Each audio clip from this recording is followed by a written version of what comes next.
As you have received probably an email about the emergency that we're currently facing also with our collaborators in Brazil.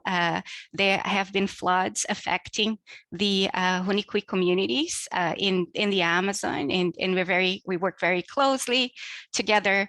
And we had a distress call that our team is responding to, and many of you have already contributed to the alleviation of suffering in the region and support of the families. And this morning I received a video from Chief Ninawa Huni Kui that he wanted me to share with you today. So I'll start with that. Meu nome é Ninawa, sou liderança Huni Kui, sou presidente na FEPAC, que é a Federação do Povo Huni Kui no estado do Acre.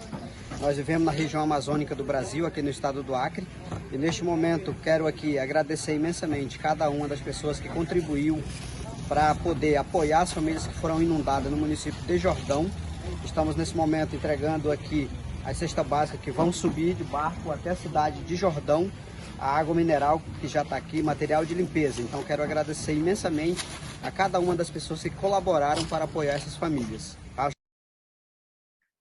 And then the internet was cut, also because the internet connection there is not always the best. So I would like to thank you again for supporting the families. There's a link on the chat also if you still would like to do that. At the moment, it's food and water, but probably within a week, we're going to be launching another call to help with reconstruction, because many people also lost their houses to the waters. So thank you again. And then I'll start the presentation. So today we're going to be talking about chapter 5 and chapter 6 of the book Hospicing, Modernity. I would like to acknowledge again that I do not work alone. The work that I do is situated within the Gesturing Towards the Colonial Futures Arts and Research Collective. I would also like to remind you of the bus methodology and ask you to keep your bus in view. For those of you who were not here before, we use the bus methodology as a way to take a kind of a psychoanalytic distance from our thoughts, our feelings, and our responses to the materials of the bus, but also to everything that's happening within and around us. So in terms of chapter 5 is called Surrendering Arrogance. It is talking about the fact that arrogance is intrinsic within the house of modernity. And in the chapter, you'll see that I focused a lot on engagements with Indigenous issues in the context of the university. And I talked a little bit about also how arrogance is part of the DNA of the university, and in terms of 3 dimensions. The first one was the smarts, so the idea that some people are exceptionally more intelligent than others and able to offer universal descriptions and prescriptions for what the world could be, the idea of the throne, the authority that carries, and the space that we speak from as academics being very problematic, and also it was the smarts, the throne, and the stage, the need for constant validation of that position of authority. But today, I'm not going to be talking so much about the university, but I'm going to be focusing on engagements with Indigenous peoples and communities and knowledges. And I'm going to share something that is actually not in the book, that has been developed over the last year by the collective, that I think summarizes some of the things that the text in the book were gesturing towards. But we didn't have this social cartography for the book at the point that the book was written and published. So today is an update of what we've been talking about in the collective. And one of the things that I wanted to mention as well is that in the practice of the collective, we have metaphorical kitchen where we cook these resources, the maps, and the artistic and pedagogical experiments. And mostly we test it on ourselves in the immediate contexts where we are situated before we put it out in the public. So for something to be conceived, it takes a long time from the kitchen to it being available on the website under Creative Commons. Generally, it's from 6 months to 2 years.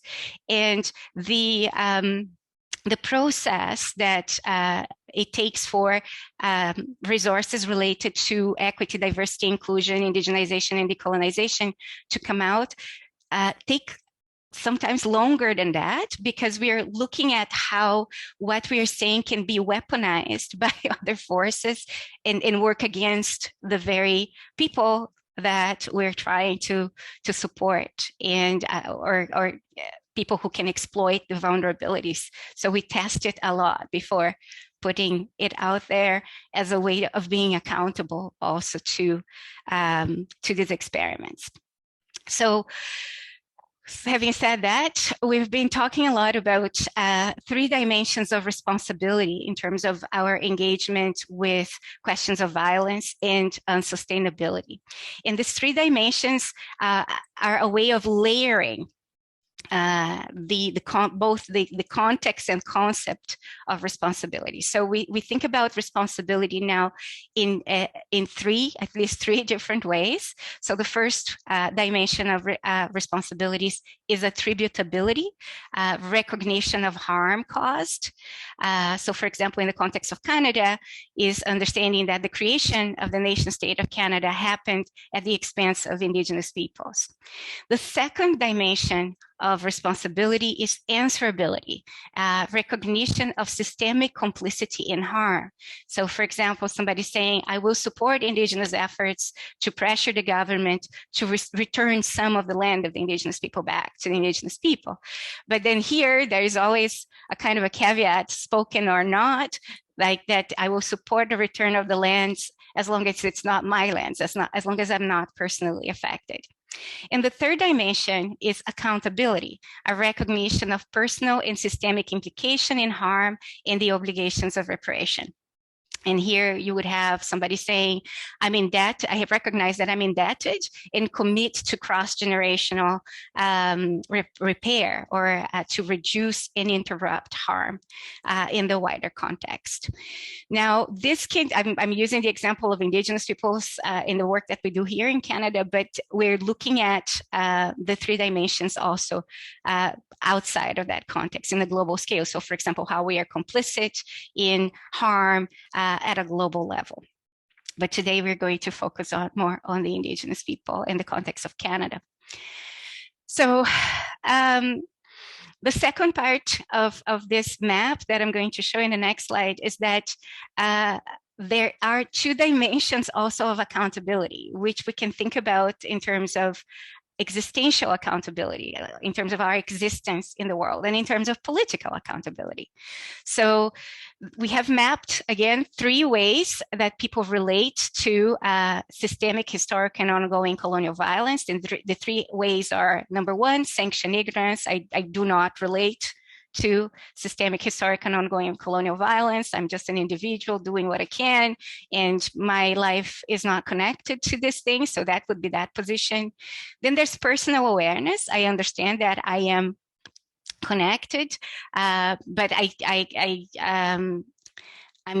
I see my systemic complicity, but not necessarily, I'm not accountable to my implication. And that's why we have number 3, systemic accountability, which is a little bit different. I will expand on that in a bit. And the second dimension of it is how you relate to Indigenous ways of knowing, doing, and being. And then again, you have the first way of relating to that being sanctioned evaluation. So I believe that my way is better, their way is backward and they just need to catch up, or that their way is different but has of lesser worth, for example. Then there's personal appreciation. I do recognize that there are gifts there and that I want to have access to those gifts. And number 3, there is systemic accountability. So again, I will expand that in a bit, but it is a different, a much deeper form of commitment than just appreciation. So if you cross the two dimensions described before, you would have types of relationship to systemic, historic, and ongoing harm at the top, looking at the columns, and then types of relationship to indigenous ways of doing, knowing, and being as the rows of this table. And when you match a position of sanctioned ignorance in terms of complicity and harm and sanctioned devaluation of indigenous perspectives, you have a position of paternalism. So you, in this position of paternalism, which is A, you would want to help indigenous people catch up with being assimilated into the house of modernity, into Western society. Then if you match personal awareness and sanctioned devaluation, you have position B, which is tokenism. You are going to be looking at representing indigenous people within the house of modernity, but without necessarily acknowledging that there is a gift in what they bring that unsettles the house itself. If we have personal awareness sanctioned ignorance and personal appreciation, that's position C, where you have appropriation. So you don't know that you are complicit in wider harm. For example, the harm that researchers have done to these communities in extracting knowledge in objects and bodies for a long time. But you want to appreciate it personally. That's where appropriation happens. And when you have personal awareness and personal appreciation, you generally have D, which is selective consumption of indigenous knowledges, which is another form of extraction. It can be very transactional, but it's still in its extractive form.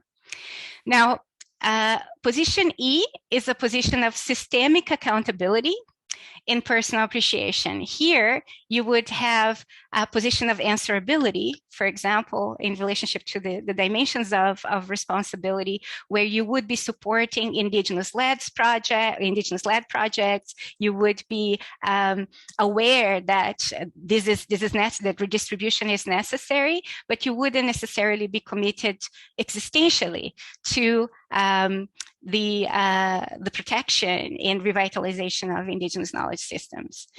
And then you have a position of personal awareness of complicity and harm and systemic accountability.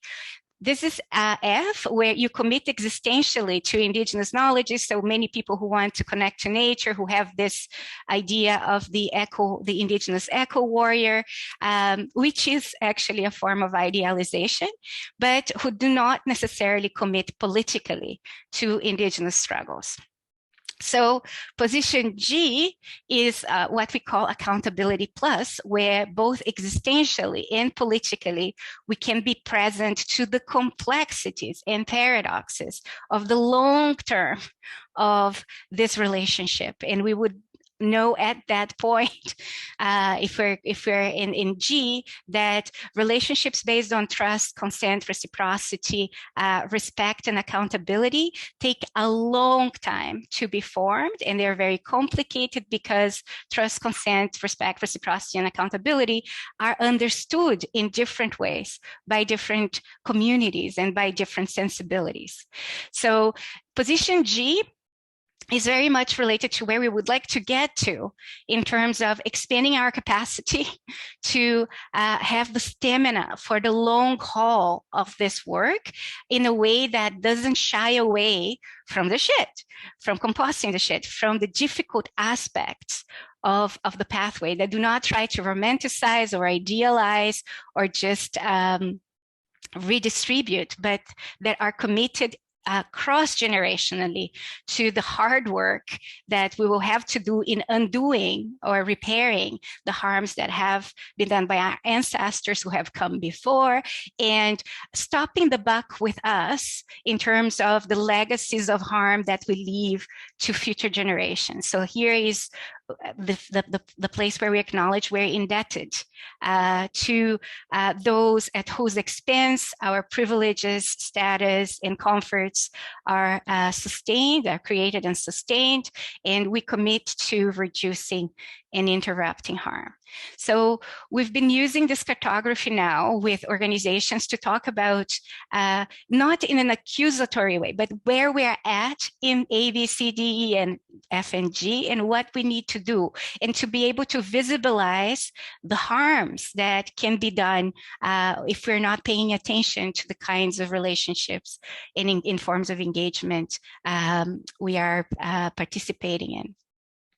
So here's just a summary of what happens in that cartography, with A talking about A being the most harmful, the position of paternalism being the most harmful, B, C, and D, tokenism, appropriation, and consumption, doing more harm than good,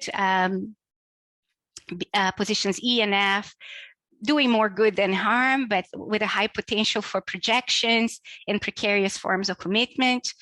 And also understanding that redistribution is less existentially invested and more politically invested, whereas F, idealization, is more existentially invested and less politically invested. And G, being the position of accountability plus, having the most potential for harm reduction and even harm interruption in the long term, but it requires commitment to the long haul of relations based on respect, trust, consent, reciprocity, and accountability. And there's high potential for failure and mistakes. So it requires us to have a very different approach to our own failures and mistakes, looking at them as good data and being able to fail fast and fail forward in order to reduce the harm that we do. So this is one of the things that would have been put in chapter 5 if we had this at the time of writing the book.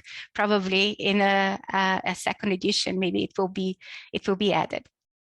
Chapter 6, which is Getting to Zero, is the chapter about getting to zero. So this is the chapter that is more concerned with equity, diversity, and inclusion, but it's the limits of equity, diversity, and inclusion. Here I put chapter 4, but it's actually chapter 6.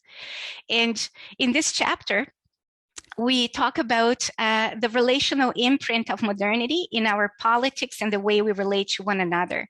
And we talk about this +1, -1 dynamic, and we call it a seesaw. So because separability, the foundation of the house of modernity, creates this intrinsic sense of worthlessness that then moves us to produce value within modernity in order to justify our worth and why we should be deserving of being alive. We have this dynamic within the house then. So we are either +1 or -1. And if we're +1, we're afraid of then being considered -1. So +1 is a position of idealization of ourselves and of what we want to see in the world.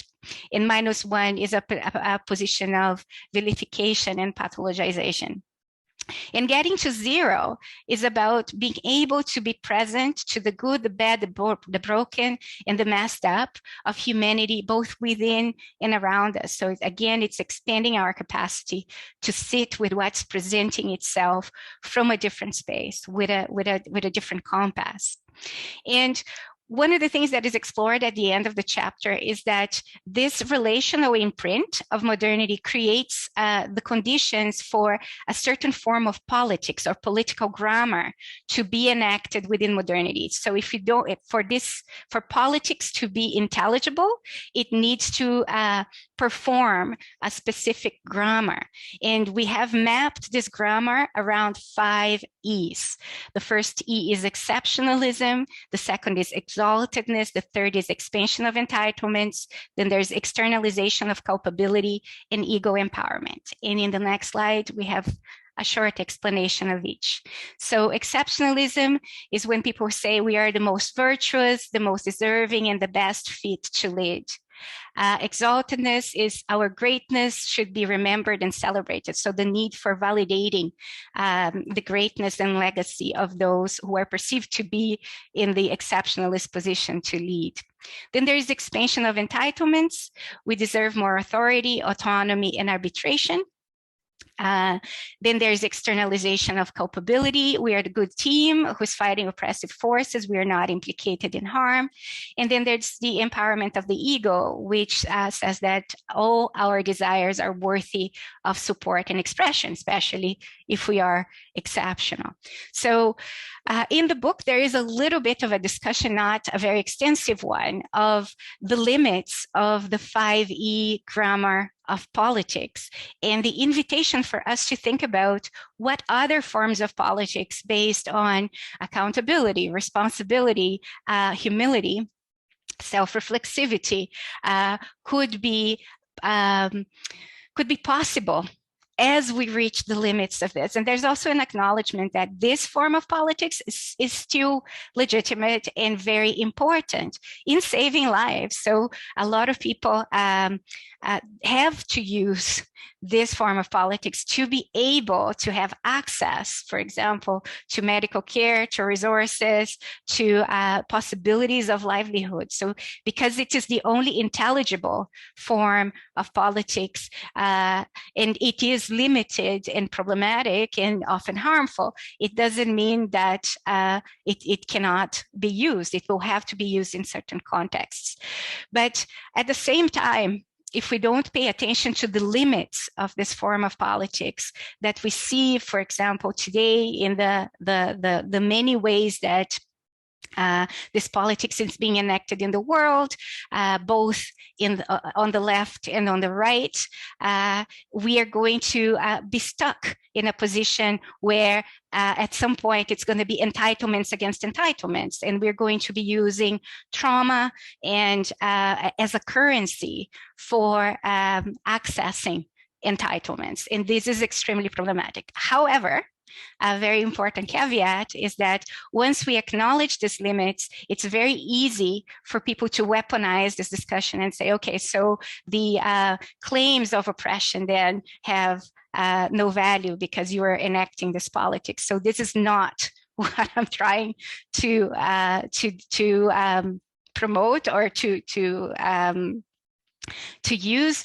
I think the main point here is to understand that there is a limit, and especially for EDI, I think what's important for us to remember is that there is a window within modernity where this politics will work for minority groups, but in the long term, as I said before in one of the questions and answer sessions, the metaphor we use is that there is a palace and there are thrones that have been occupied for a long time by certain types of bodies, and that with EDI, what is created is a space in the stage where other plastic thrones are thrown for the minority groups, and we are pitted against each other in competition for these plastic thrones. And this is happening as the palace is falling apart, as the palace is burning.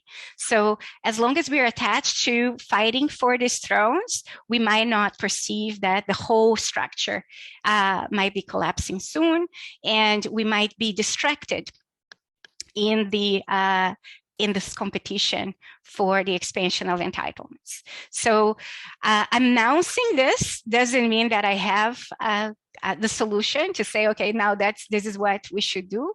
Probably what we need to do is understand and sit with the limits first and the paradoxes and the contradictions that this form of politics is created before we can get to anything that may be different and that may help us address the issue of the palace itself collapsing. So yeah, so our discussions of equity, diversity, and inclusion in the Gesturing Towards Colonial Futures Collective, they take a different approach to the issue and looking very much at the limitations, as we also use this to secure spaces of healing and well-being for communities that have been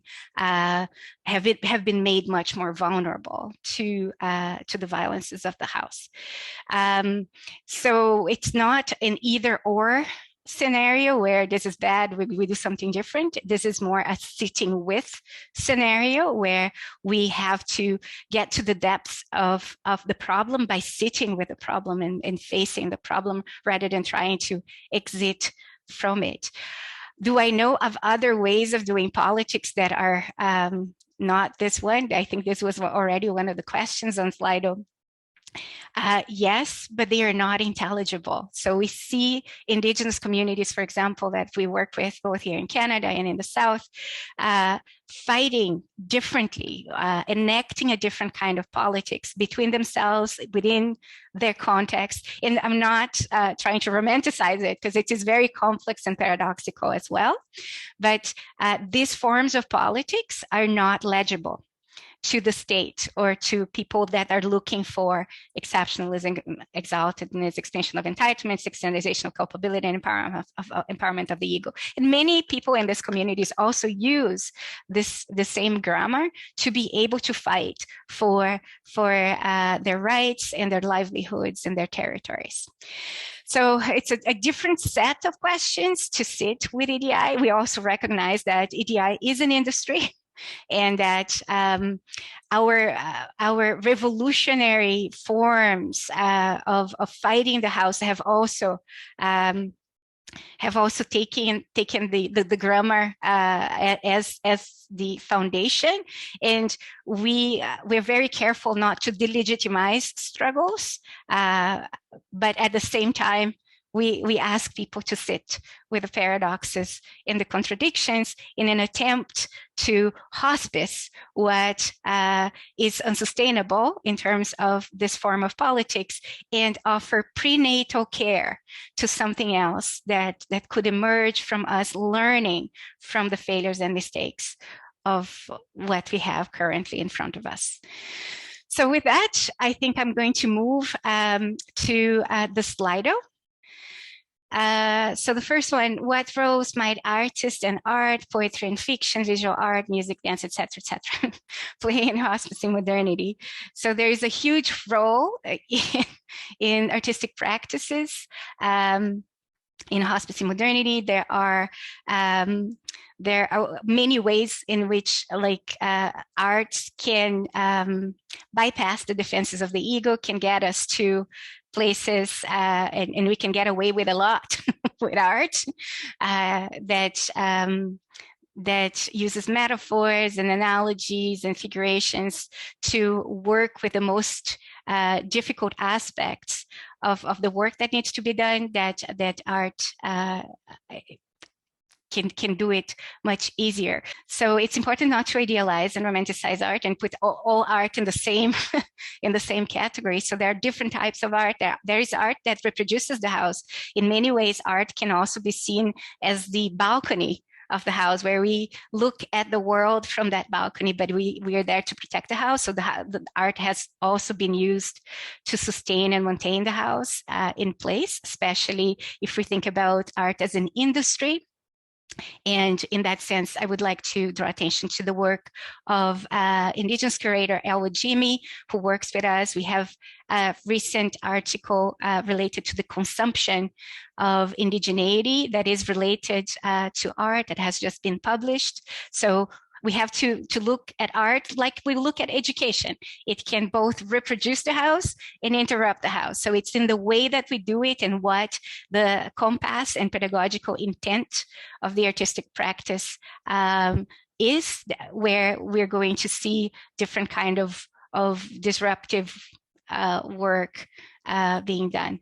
There is a project where we look at art in terms of its aesthetic intent, pedagogical intent, and political intent. And this is done with students of art. And this is a very useful layering in terms of understanding what you want to do with your artistic practice and your artistic processing in terms of political, pedagogical, aesthetic, and maybe even existential dimensions of being and of reality. So Thank you for the question. That's a good question. How can we move beyond the desire to be included in and diversify the current system to gain humanity? How can we expand our imagination around this?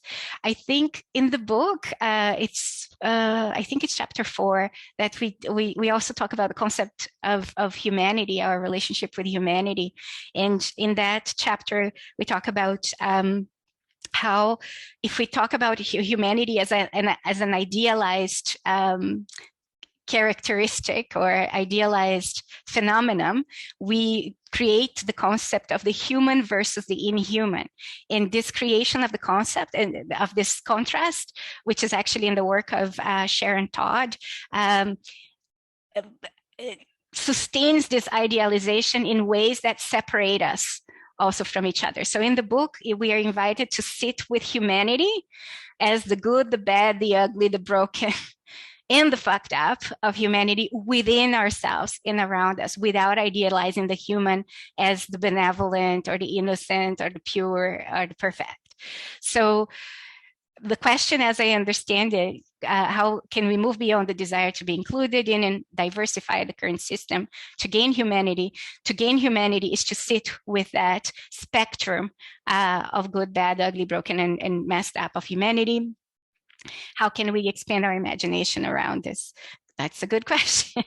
I think that in many ways, it's not work that is, again, either or, it's both and more. At the same time that we still fight for inclusion and the redistribution of resources within the house, we have to sit with the limits of that, and in sitting through these limits rather than trying to escape the difficulty and escape the shit, that we will be able to get to a point where our imagination is hacked and it's breached, and then it's possible for us to think about and see and sense the possibility of something else that is currently unimaginable from where we stand. So we talk about this as the adjacent possible, something that is viable, but still unintelligible or unimaginable within the house. And if we sit in the cracks of the house or at the edge of the house, it's important not to try to escape it, to escape the difficulties of it, because it is through the difficulties, through the composting of the shit,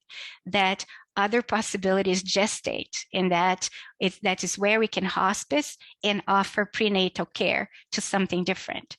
The other way to think about it is that to say, okay, we have just to hospice something, and then give birth to something else. If you go into that direction, you're back to the very, very, very easily back to the 5 E's.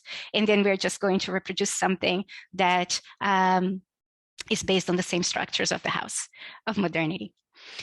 So basically, I think the answer to all the questions is do not try to escape the composting of shit, and that because it is this composting that will help us offer prenatal care to something different.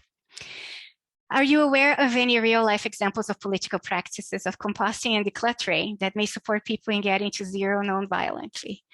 In our work with Indigenous communities in the South, we have paid a lot of attention to how horizons of hope and political practices could crack the code of modernity. So cracking a code is not the same as solving a problem. Cracking a code, if you're thinking about coders, like computer coders, is related to hacking. It's understanding how the problem was created and how the solutions are also part of the problem.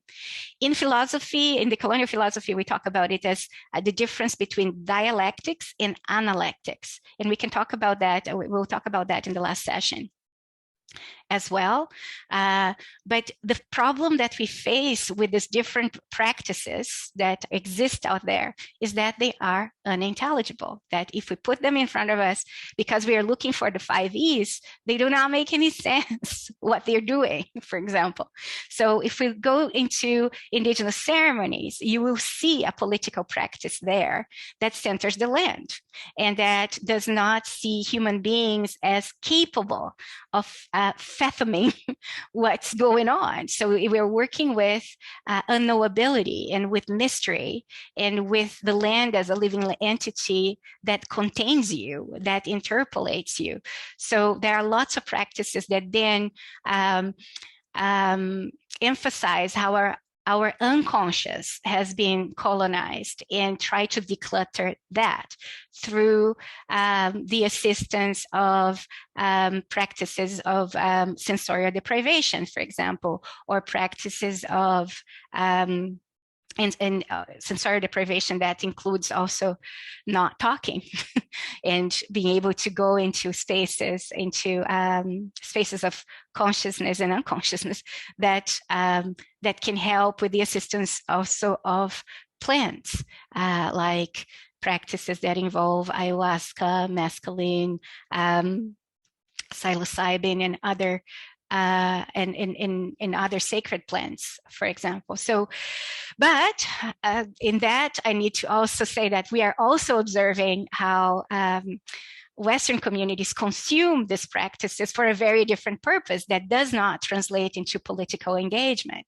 That may translate into personal healing, but not this commitment to collective healing, collective well-being, including like in the collectivity, both humans and non-humans, and the land itself and beyond, right? So yes, there are practices, but we have to question the ways we are able or not to even recognize and interpret them. And our understanding that our interpretations are framed precisely by the same parameters of the house.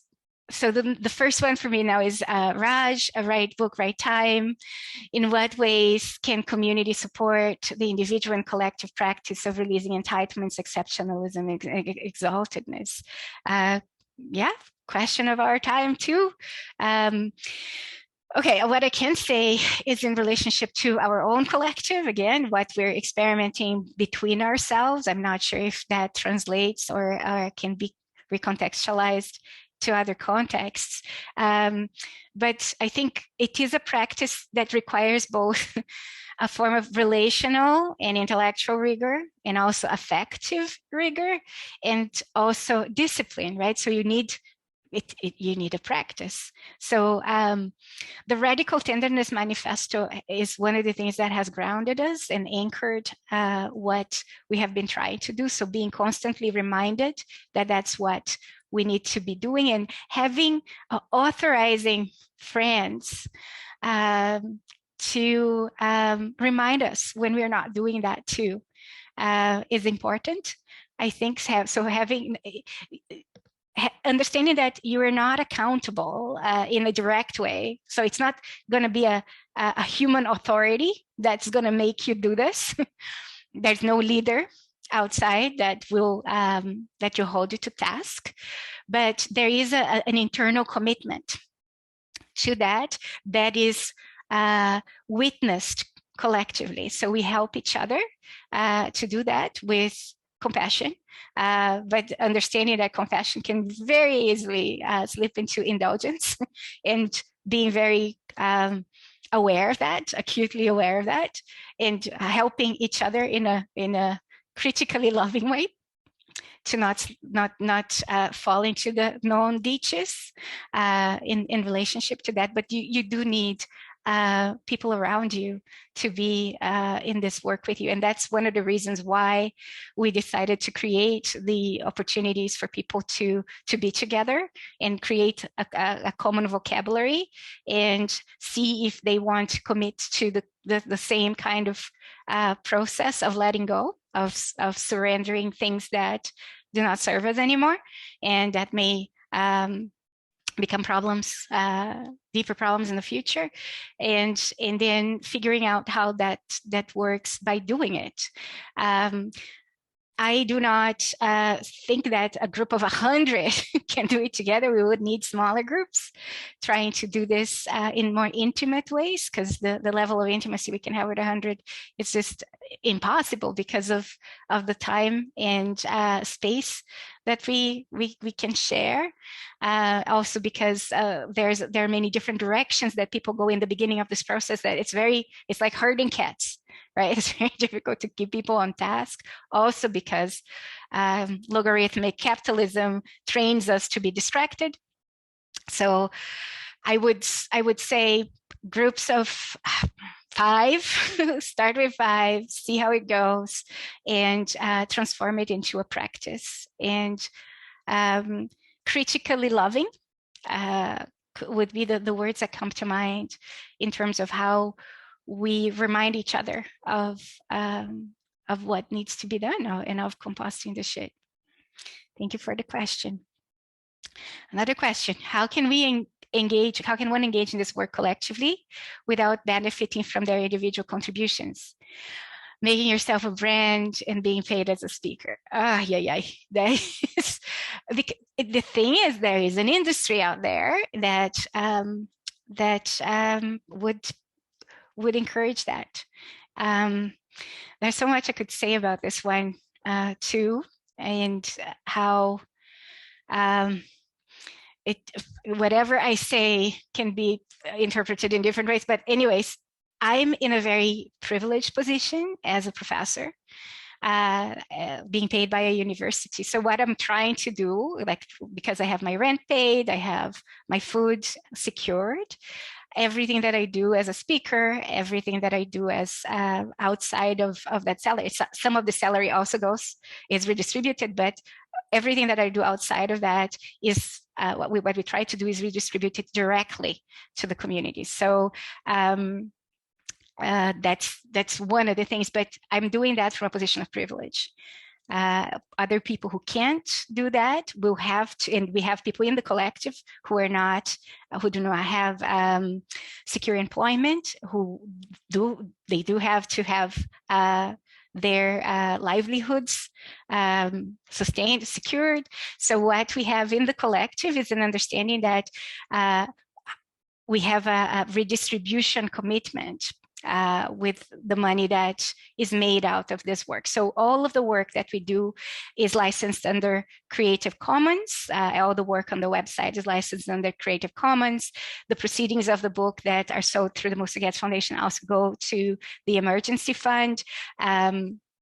And the people who have to receive income as a result of being a speaker or a facilitator, they have also a commitment of donating from 30% to 50% of their income to the communities that have sustained and secured and inspired this work. There's also, in academia, I'm trying to figure out the fiscal structure of a pledge that we are going to launch, which is a pledge of carbon debt and reparations.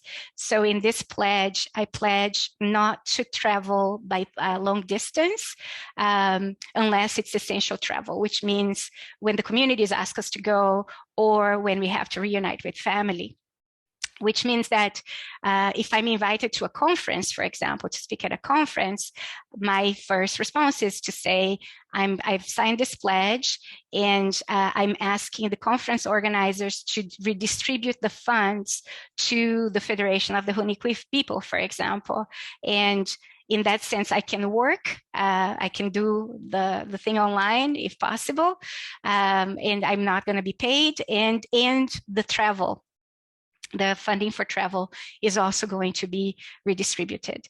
At the moment, we haven't launched the pledge yet because there is a fiscal problem related to who is going to receive this funding and redistribute this funding. For now, the Federation of the Huni Kui People have been the beneficiaries of that. But if this becomes a wider movement of other professors, other tenured professors pledging, then the governments will immediately intervene if it becomes a larger sum of money going, the governments will block the transfers. So we're trying to figure out how to create maybe even an organization in Canada that could do that under the fiscal requirements that are necessary. And we have other people offering support as well for the pledge. So we are currently in negotiations about how how this is going to happen.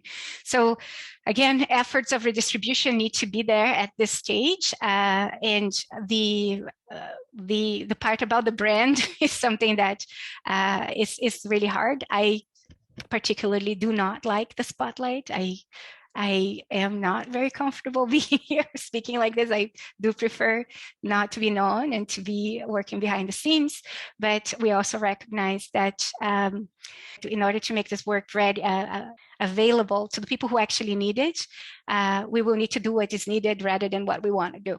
So we are trying very carefully not to make it into a brand. I think that maybe we may be failing as well, and we need to correct a few things, but that's the very real concern. And I thank the person who put that concern over there, because it is subject of lots of conversations within our collective, not to make it a brand. The next question is, what is one way you invite others to self-reflect about and commit to responsibility in action instead of responsibility in intention only? So again, another conversation, a long conversation that we have in the collective. What we're trying to do is to activate the visceral sense of responsibility that is not a personal choice or a matter of convenience, right? So that's the thing that is going to kick in when responsibility means going against your self-interest. And that's hard because it cannot be coercive. So we cannot say, do this and tick the box, because also this responsibility needs to be enacted in context. I cannot tell you what your responsibility is. I can tell you about the responsibilities we have in our context and how we are responding to that. But it's not in the teleology. It's not in the form of the act, but the movement of responsibility. We want to declutter what prevents us from being viscerally responsible. And that decluttering can only always be only an invitation. It can't be a coercive thing. So what we do in that sense, pedagogically, is to try to recalibrate the compass, right, towards an invitation for eldering, for maturity, decolonial understanding of maturity, for discernment, for responsibility, for accountability, in terms of what I said before in the 3 dimensions of accountability. But we do not judge, or we try to remove the accusatory charge, because this accusatory charge does not work in the movement. It only works when you have a form as the end product of the responsibility. That is a longer conversation. If you're interested in that, I think pedagogically, there's a lot to be said about it, because education for social justice, for example, has been very much focused on the form and telling people this is what you do to be responsible, whereas we're taking a counterintuitive approach that says, I cannot tell you. And I can only try to live this and sit with the paradoxes and contradictions of it and the complexities, so that we can expand the capacity and to sit with the difficult things, but also declutter the way so that this land-driven responsibility will come through at the moment it needs to do that. And we will be able to allow it to come through, and by interpolating us, by coming through us.